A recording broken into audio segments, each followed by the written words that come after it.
اشارہ حضرت زکریا جیسا، سیاحت حضرت عیسیٰ جیسی، سود یعنی اونی لباس حضرت موسیٰ جیسا، اور فقر سرکار دو عالم نبی کریم صلی اللہ علیہ وآلہ وسلم محمد جیسا۔ نعرہ تکبیر، نعرہ رسالت، نعرہ حیدری، نعرہ تحقیق، اللہ محمد چاریار حاجی خواجہ قطب فرید۔ بھائی بات سمجھ میں آئی آپ کے؟ سبحان اللہ۔ سخا ابراہیم جیسی، رضا اسماعیل جیسی، صبر ایوب جیسا۔ صبر حضرت ابراہیم علیہ السلام، جو حکم ہوا قربان کر دیا، مال دھن دولت ہر چیز اللہ کے نام پر قربان کر دی۔ دوستو ایمان سے بتائیں، آپ ایمان سے بتائیں، اگر آپ عاشق ہیں، اگر آپ عاشق ہیں، آپ سے کوئی پیسہ مانگے دے دیں گے اللہ کے نام پر؟ ایسا ہی ہے نا، پیسہ مانگے دے دیں گے، دولت مانگے گھر مانگے، اگر اتنی استطاعت ہے تو حکم بھی یہ ہے کہ سخی و حبیب اللہ ولاقون افاسقن، سخی اللہ کا دوست ہے، سخی اللہ کا دوست ہوتا ہے۔ وَمِمَّا رَزَقْنَاهُمْ يُنْفِقُونَ، جو میرے دیے ہوئے مال پر مجھ پر خرچ کرتے ہیں۔ اچھا ابھی اب اللہ پر کیسے خرچ کیا جائے، اللہ کو کیسے کھانا کھلایا جائے، وہ ان چیزوں سے پاک ہے، کیسے کپڑے پہنانے چاہیے وہ ان چیزوں سے پاک ہے۔ اب اللہ پر کیسے خرچ کیا جائے، اور اللہ کا حکم ہے کہ میں نے تمہیں جو کچھ دیا وہ میری ذات پہ خرچ کرو۔ تو اللہ فرماتے ہیں اگر کوئی بھوکا ہے تو نے اس کو کھانا کھلا دیا تو تو نے مجھ کو ہی کھانا کھلا دیا۔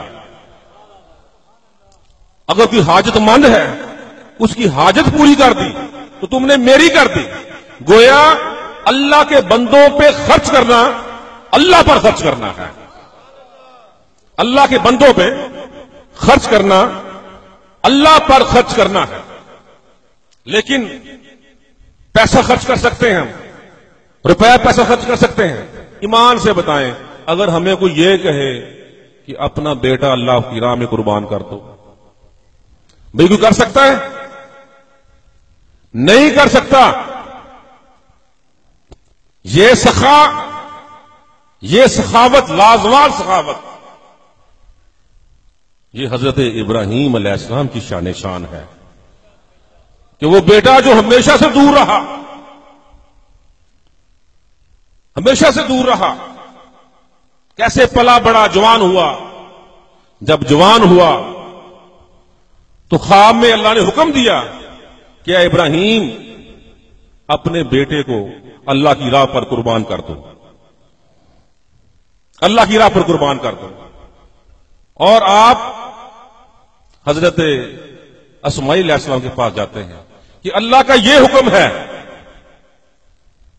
تو آپ فرماتے ہیں کہ ابا حضور جو آپ مجھے بتا رہے ہیں یہ بتانے میں بھی دیر کر رہے ہیں، بتانے میں بھی دیر کر رہے ہیں۔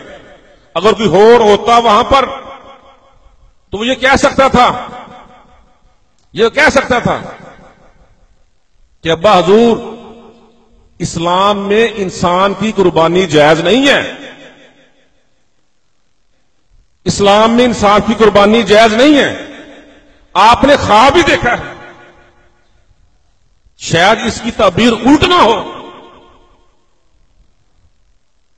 اس کی جو تعبیر ہے وہ ہی نہ الٹ ہو۔ لیکن آپ فرماتے ہیں کہ آپ جو پوچھنے میں آپ نے دیر کر دی،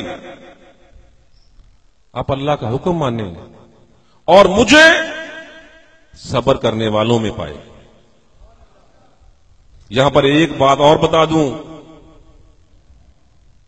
یہ مقام رضا ہے، یہ بھی صوفی کی خوبی ہے. آپ فرماتے ہیں، یہ نہیں فرمایا آپ نے کہ میں قربانی دوں گا. ڈاکٹر صاحب یہاں پر فاعل غیب ہے، جو فاعل ہے وہ غیب ہے. آپ نے دو طرح کی قربانی دی. ایک تو اپنی میں کی کہ میں تیار ہوں، نہیں آپ مجھے صبر کرنے والوں میں پائیں گے، فاعل ہی غیب ہے. ایک اپنی میں کی دی اور ایک اپنی دی. تو جس میں یہ خوبی پائی جائے رضا کی، یہ زیادہ ہے. مختصر کرتا ہوں اس کو میں. اور صبر حضرت ایوب جیسا. آپ کو پتا ہے کہ حضرت ایوب علیہ السلام بیمار ہو گئے، کیڑے پڑ گئے، اور جب کوئی کیڑا نیچے گرتا آپ اٹھا لیتے، اٹھا کر اپنے زخم میں رکھ دیتے. اگر کوئی پوچھتا تو آپ فرماتے کہ میرا مالک کی رضا ہی یہ ہے کہ میرے زخم ہرے رہیں، کہ میرے مالک کی رضا ہے. بیماری جب زیادہ بڑھ گئی تو کیڑے نے زبان کو بھی کاٹا، دل کو بھی کاٹا. پھر آپ نے دعا کی. یہ دعا نہیں کی کہ باری تعالیٰ مجھے ٹھیک کر دے، بلکہ یہ دعا کی کہ اللہ تعالیٰ اے میرے مالک، کیڑے نے اس دل کو کاٹا ہے جس میں تیری یاد ہے، اور اس زبان کو کاٹا ہے جو زبان تیرا ذکر کرتی ہے. کہیں یہ نہ ہو کہ یہ ذکر بھی نکل جائے اور یہ یاد بھی نکل جائے. تو حضرت ایوب علیہ السلام ٹھیک ہو گئے، صحت یاب ہو گئے. تو کسی نے پوچھا کہ ایوب سناؤ کیسے ہو؟ آپ نے فرمایا بے شک تندرستی 1000 نعمت ہے، لیکن جو بیماری میں مزہ تھا نا، جو بیماری میں مزہ تھا وہ تندرستی میں نہیں ہے. تو لوگوں نے دریافت کی حضرت وہ کیسے؟ آپ فرماتے ہیں کہ جب کیڑا مجھے کاٹتا تھا تو صبح اور شام بے انتہا تکلیف ہوتی تھی، بے انتہا تکلیف ہوتی تھی. تو میرا مالک، میرا اللہ صبح شام مجھ سے پوچھتا تھا ایوب کیسے ہو، ایوب کیسے ہو؟ جب سے ٹھیک ہوا ہوں مالک نے پوچھنا ہی چھوڑ دیا ہے.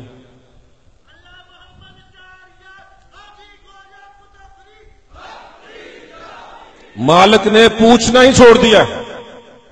تندرستی 1000 نعمت ہے، لیکن اب جب تندرست ہو گیا، جب درد شدید ہوتا تھا تو مالک صبح شام پوچھتا تھا آ کر کہ ایوب کیسے.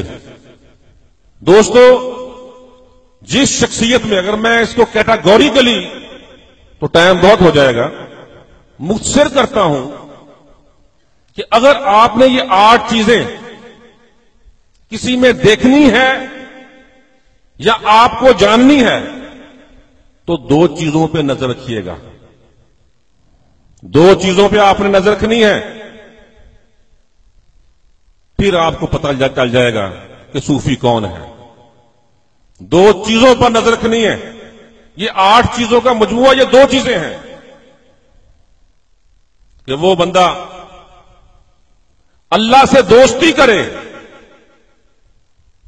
اللہ سے دوستی کرے تو ایسی دوستی کرے کہ ہر حاجت سے پاک ہو جائے،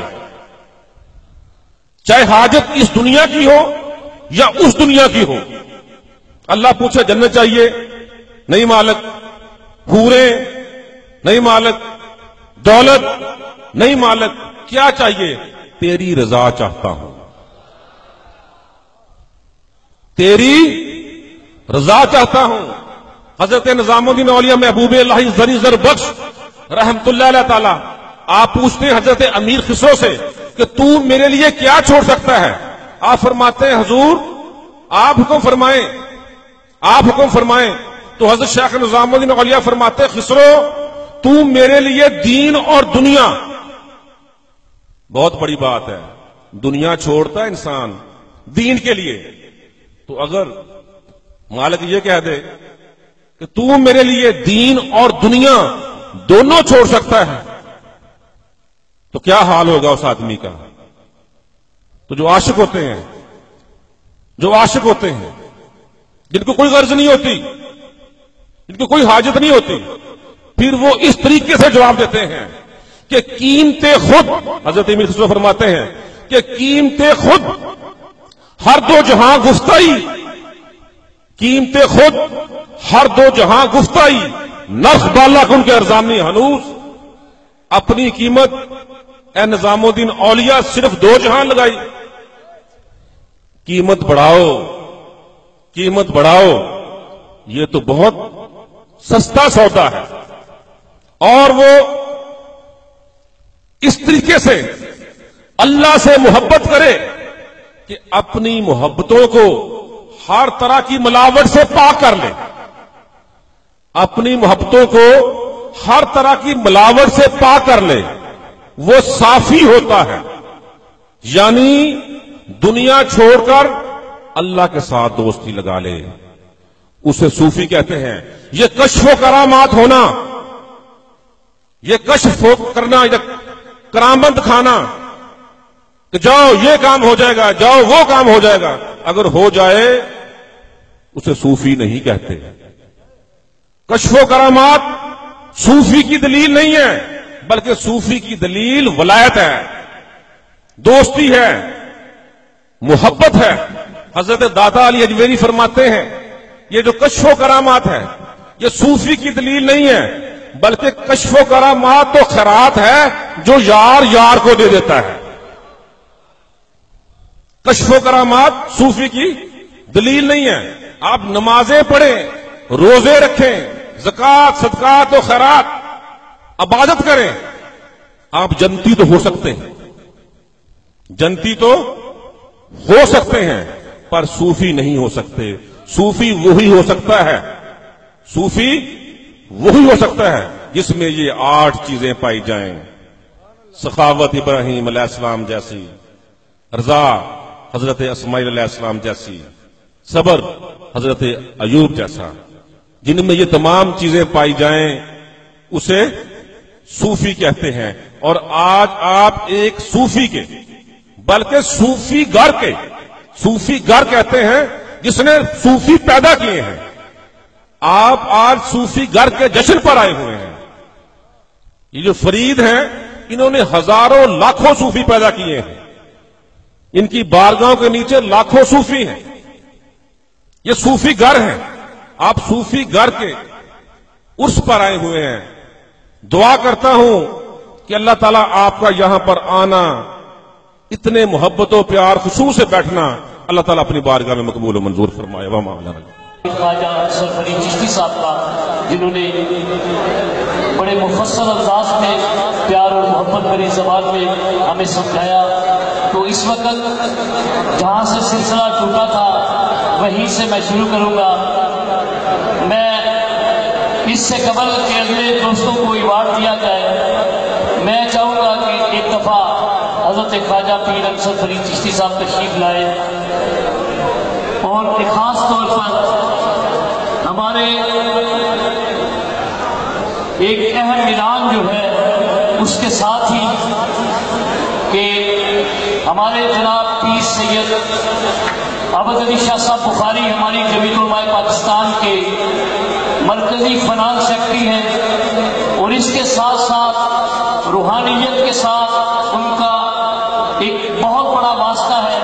ویسے بھی آل نبی اولاد علی ہے، لیکن ان کی محبت اور ان کا پیار جو ہے وہ اس انداز کا ہے کہ ان کا ذوق چشتیوں والا ذوق ہے۔ تو حضرت خواجہ پیر ارشد فرید چشتی صاحب نے آج باقاعدہ ان کو سلسلہ چشتیہ کی خلافت دینے کا حکم صادر فرمایا، تو اس کے ساتھ ہی میں گزارش کروں گا جناب پیر سید عابد حسین شاہ صاحب بخاری سے، آپ آل رسول ہیں، ان کے لیے ایک بلند آواز سے نعرہ لگائیے، نعرہ تکبیر۔